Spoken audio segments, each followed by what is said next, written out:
Good afternoon, this is Nicholas from Gandora Gaming, and I bring you guys the new Gate Guardian support that just got revealed. A whole bunch of new cards, and I'm super excited to go over these. I have not read any of them yet, so let's just go straight into this. We have a Gate Guardian Combined.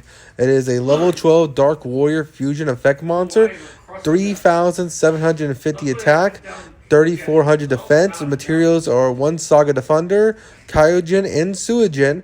Must be special summoned from the extra deck by banishing the above cards from hand, field, or graveyard. So this is a contact fusion, which is pretty solid. And then when your opponent activates a card effect that targets this card you control, quick effect, negates the effect that you destroy that card. You only use the effect of Gate Guardian Combined once per turn. And this face-up fusion monster you control leaves the field because of your opponent's card effect. Special summon 1 level 11 Gate Guardian monster from your deck or extra deck, ignoring its summoning conditions. That's actually pretty solid because I'm pretty sure the level 1, 11 or lower means you can special summon any of the other fusions from the extra deck, which is pretty solid. So the fact that it floats into the other fusions is pretty solid. There's 3 fusions so far, and I can't wait to keep reading all these amazing, really powerful cards. The artwork of this card is amazing. I wish it did more besides being a beat stick that has some protection. I do like that it floats. I do wish it, like, when it negates and destroys something, it was just like an Omni negate instead of just, hey, when you target it with card effects.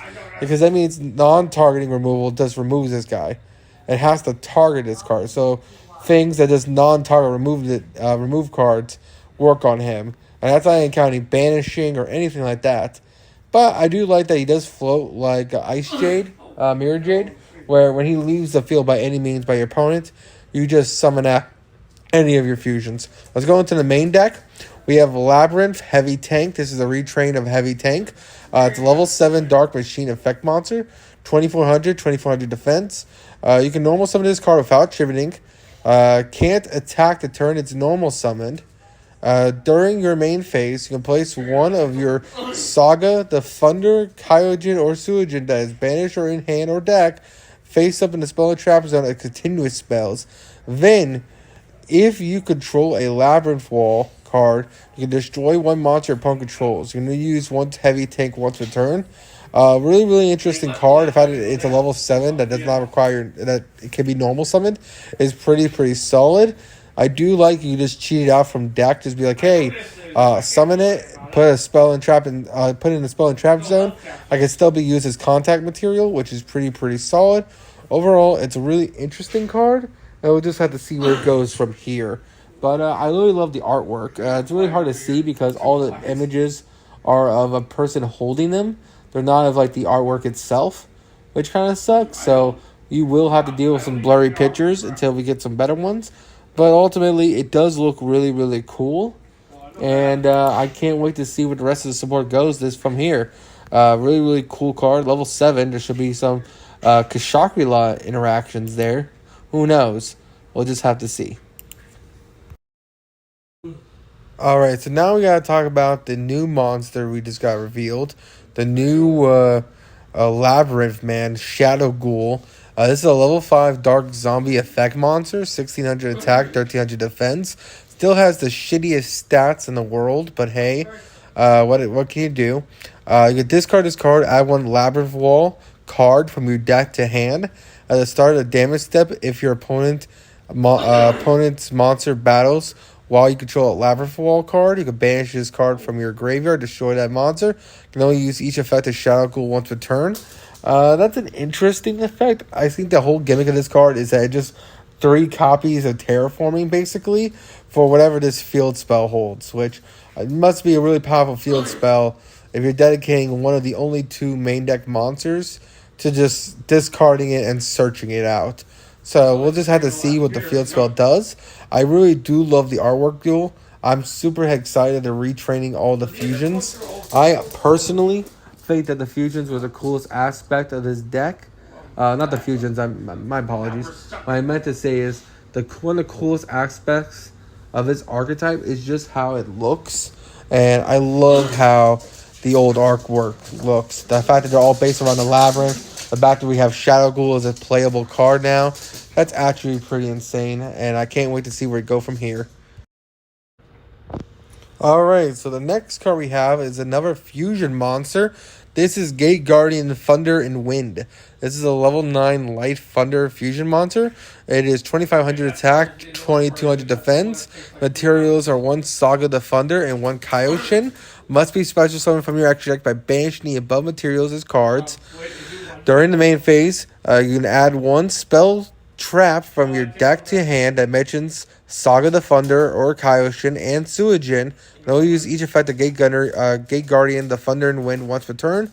If a face sub special summon monster no longer controls leaves the field because of opponent's card effect, special summon one of your banished Saga the Thunder or Kyojins. That's actually pretty cool, that the fact that it floats into its material. And I do like how everything floats in its archetype so far. The fusion floats into a smaller fusion. The smaller fusion then floats into Kyojin or Suijin. Kyojin or Saga the Thunder. That's actually pretty cool. None of these cards do anything, though. This is a level 9 Thunder, which is kind of cool. But other than that, like, it doesn't do anything. That's my issue so far. I hope these spells and traps really knock it off the park. Because so far, we have really big fusions that really don't do anything. I feel like this is just going to be another skill drain beatdown deck. And if you want to play that, you can just play Eldritch. I mean, I'm not even far off by saying that. We'll just have to see what this field spell holds, and we'll have to go from there. But overall, it's a little lackluster. I think the artwork is really cool, even though how blurry these images are. I just think that we need some stronger modern-day cards, and I don't think these are modern enough. I still feel like Suijin, Majin, all of them are still bricks in hand. Yes, if you have all 3 in hand, you can just contact fuse it away. But you contact fuse into like a 3,500 beat stick that does nothing, which kind of freaking sucks. So we'll just have to see where it goes from here. All right, so now it's time to talk about the other Gate Guardian fusion, Gate Guardian Water and Thunder. This requires Suijin and Saga of Thunder. Must be fusion summoned from your extra deck by banishing the above materials that you control. You do have to control them, which sucks. I think the other one might have said that as well. I thought you could banish it from hand or field. But you do have to control this one. And then once with Chain, quick effect, target one monster your opponent controls, changes the attack to 0 until the end of the turn. You only use each effect to Gate Guardian Thunder twice per turn. Well, you can at least make it 0 twice per turn. And if a face-up fusion special summon monster card leaves the field, special summon one of your banished Suijin or Saga the Thunder. I like this card. The fact that it's just twice per turn, just make everything 0, which would help you push for game, because if you have him plus the other guy, that's a lot of damage that you guys make 0. The only issue is, again, there is no negation. There's nothing preventing you from just like them just going, okay, I negate with Boros Savage, and you just lose. I mean, there's nothing that's doing that. There's nothing that says, hey, I'm playing Kashtira. Okay, you made my guy 0. Cool. On resolution, let me just banish your fusion monster. Like, there's nothing that's preventing us from doing that, which kind of sucks. But overall, it's another level 9 water fusion. So, hey, maybe if VFD ever comes back, we can make some convoluted way to get into that guy. Very not fun dragon. But who knows? Overall, these cards are very mid. I hope the spells and traps really bring it up the rear and make this deck actually pretty playable. Alright, so we have our first spell card. We have Double Attack the Wind and Thunder. This is a quick play spell. If you control Gate Guardian monster, target one card on the field, destroy it. Then during the main phase, you can banish this card from grave, add to your hand a Saga the Thunder, Kyojin, or Suijin that is banished or in your deck to your hand. You can use each effect once a turn. This card's cool. I love the artwork of this card, even though this image I have is very, very blurry. Only big issue that I'm seeing here is just the fact that you have to control a Gate Guardian. So far, none of these cards have the ability to special summon the Gate Guardians. They're still just like level 5 and 6 bricks, I believe. I forgot the levels of the monsters, but they're still tribute summons. They're still the old-ass main deck monsters. So none of these guys have the ability to summon themselves onto the field, which really, really sucks right now. I was hoping we got a whole bunch of like little minions that can like cheat these guys onto the field. But so far, we haven't really been able to get that. So I feel like you just have to hard play Saga, Kyojin, and Suijin. and then somehow get them in the field or grave, which is really, really interesting and kind of sad. But overall, this card's cool. I like that it is target one card to destroy it, which was non-targeting destruction. But hey, what can you do? I see this as a one-off if it's searchable, which it is. I believe the fusion searches it, the level 9 one. So that's kind of cool. But I don't know. I feel like this deck is just missing something. We'll just have to go from there. All right, so now it's time to make it or break it. We have the field spell. Now, the field spell is very important. This is probably the worst image I was able to get because this thing is so dark and blurry. This is Labyrinth Wall Shadow. Monsters can't attack the turn they are summoned, except monsters whose original level is 5 or higher. So this is a shitty floodgate because if your opponent's playing a competent deck that isn't trap-based, most likely all their monsters are level 5 or higher anyway, so not a big deal there. Then once a turn during the main phase, place one of your Saga Defender, Kyojin, or Suijin that is banished in hand or grave in your face-up spell trap zone as continuous spell. At the start of your opponent's battle phase, target one monster your opponent controls. It with less than 1600 attack, destroy it. This card sucks ass. What? Oh my god. It's cool that it places one in the spell and trap zone, but I was really hoping that it's like Mausoleum of the Emperor that just allowed you to special summon these dudes from your hand, but they don't. Oh my god, that's awful. Like, don't get me wrong, this card's cool and all, but again, you're playing a very bricky deck, and I just don't see it. I just don't see how. Like, I see they're placing them in the spell and trap zone. I see the gimmick. The idea is that you put them in your spell and trap zone. You don't really try to summon them at all. And then you just contact fuse them from the spell and trap zone into your biggest dude. And then try to hit your opponent really hard. But the issue is, and the big issue that I'm seeing, is that these cards don't do anything to your opponent. They're so busy just barely trying to summon these guys that they're not focused on, like, your opponent. Your opponent can negate so many cards. They can pop your field spell. They can pop them in the spell and trap zone. They're like, they can banish them in the spell and trap zone. They're just... I don't know, man. We'll just have to see. I think these cards are really, really cool. I think the artwork's insane, except how blurry these damn images I can't find. But overall, we'll just have to see. But pretty cool, I guess. Let's see what our final spell is, and then we'll go to the trap card. All right, so now it's time to talk about the last spell card, Ryokoku Guardian. I do love that they're making one of the old spell cards that people used to play into this archetype, which is cool. This is a normal spell card. If your life points are lower than your opponent, target one monster your opponent controls with a Gate Guardian in its original name.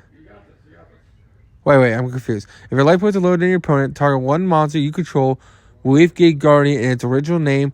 Have your opponent's life points.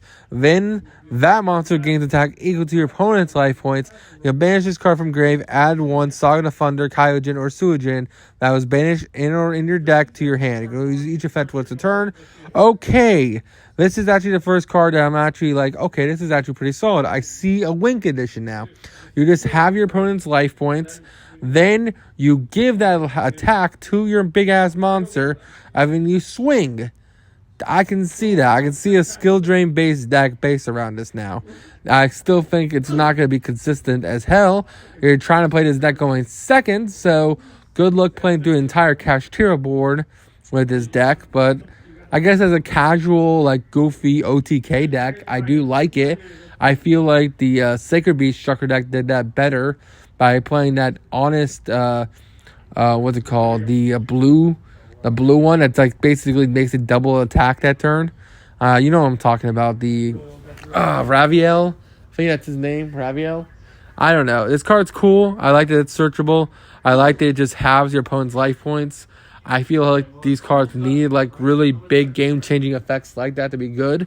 And the artwork definitely shows it. His life is getting sucked. But I don't know. This trap card, we'll just have to see. Overall, interesting card, but we'll just have to go from there. All right, so now we had to talk about the last card, Prey of I don't know how to pronounce this card. I know this is a really old card. I know the original one does. You used to pay your life points, pay half your life points in order to attack. But I forgot what this card does. It's Prey Juji Gubaruda. I forgot this is actually a part of the archetype. It's a cool trap monster. It's a continuous trap card. Special summon this card as a normal monster. In set to level 5, attack 2100, defense 100 to your main monster zone in the same column. It is also still a trap card. Then you can destroy one monster your opponent's controls in the same column. You banish this card from your graveyard, add one Suijin, Kaijin, or Thunder of Saga from your deck to hand. You can only use each effect once a turn. This card sucks. It's a trap that's continuous. It's 2100. It's slow. You're already trying to go second in this deck, so I don't know why they're playing this. I do like that it just adds one, which is cool, but they all have that gimmick of adding them when they're engraved. But besides that, it isn't enough. So I honestly do think this card's ass. But I think the artwork's sick. I think this thing looks amazing. But we'll just have to go from there. And I hope you all enjoy. I know I've been pretty negative about these cards, but I was really hoping these things would be like, maybe not meta. I don't think Gate Guardian was ever going to be meta. But I would like to see if Konami actually gave us some like interesting and like actually cohesive cards, which they kind of did. But I was hoping more like on the level of the Ravael and the Sacred Beast structure deck. Because I feel like that deck, even though it's not really competitive, is still like has potential. Does that make sense? Like all the things can be easily summoned. All those continuous spells are all solid. All the support is just kind of amazing in that set, even though, and they actually make that deck a cohesive engine. While these cards just feel like randomly hodgepodge together. I see the idea, but I just don't like it.